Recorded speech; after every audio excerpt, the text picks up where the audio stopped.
হঠাৎ অশান্ত হয়ে ওঠা খাগড়াছড়ির সহিংস ঘটনার বিশ্লেষণ চলছে আইন শৃঙ্খলা বাহিনী থেকে শুরু করে রাজনৈতিক মহলেও। বুধবার সকালে রাজধানীর পল্টনে পূজা মণ্ডপ পরিদর্শনে এসে এ নিয়ে কথা বলেন বিএনপির সিনিয়র যুগ্ম মহাসচিব অ্যাডভোকেট রুহুল কবির রিজভী। তিনি দাবি করেন, পাহাড়ের সাম্প্রতিক অস্থিরতা জাতীয় ও আন্তর্জাতিক চক্রান্তের অংশ। আজকে পাহাড়ে অশান্তি কেন, কি এমন ঘটনা হয়েছে এই পূজার সময়? সেখানেও তো অনেক হিন্দু সম্প্রদায়ের মানুষ আছে, সেখানে হঠাৎ করে অশান্তি তৈরি করা হলো কেন? সারা দেশকে ওই দিকে দৃষ্টি নিবদ্ধ করা হলো কেন এই উৎসবের মুহূর্তে? এটা পরিকল্পিত, বাংলাদেশকে অস্থিতিশীল করার একটা জাতীয় আন্তর্জাতিক চক্রান্ত।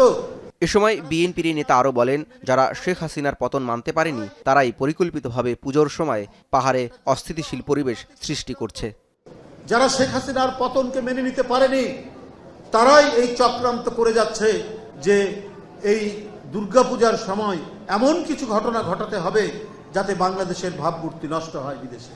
এদিকে জাতীয় প্রেস ক্লাবে প্রবীণদের ভাবনা শীর্ষক আলোচনা সভা শেষে সাংবাদিকদের প্রশ্নের জবাবে বিএনপির স্থায়ী কমিটির সদস্য ডাক্তার AZM জাহিদ বলেন, আওয়ামী লীগ নিষিদ্ধের বিষয় আইন আদালত বা সরকার নয়, সিদ্ধান্ত নেবে জনগণ। যে নিষিদ্ধের বিষয়টা কাকে গ্রহণ করবে বা করবে না, এটা জনগণের বিষয়।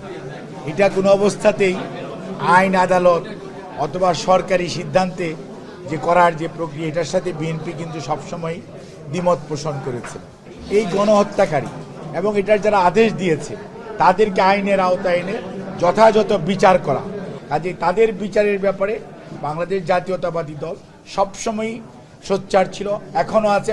যুক্তরাষ্ট্র সফরকালে একটি সাক্ষাৎকারে কার্যক্রম নিষিদ্ধ সংগঠন আওয়ামী লীগের রাজনীতি নিয়ে প্রধান উপদেষ্টা ডক্টর মোহাম্মদ ইউনূসের মন্তব্য নতুন করে প্রশ্নের জন্ম দিয়েছে বলেও মন্তব্য করেন ডাক্তার AZM জাহিদ।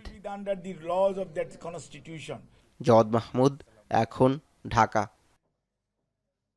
বিশ্বের সর্বাধুনিক প্রযুক্তিতে প্রস্তুতকৃত Arik silver wash detergent powder 500 গ্রাম মাত্র 70 টাকা। রিমার্ক।